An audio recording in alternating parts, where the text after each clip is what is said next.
ॐ केशवाय नमः। ॐ नारायणाय नमः। ॐ माधवाय नमः। ॐ गोविन्दाय नमः। ॐ विष्णवे नमः। ॐ मधुसूदनाय नमः।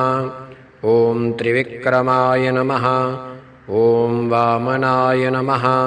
ॐ श्रीधराय नमः। ॐ ऋषिकेशाय नमः।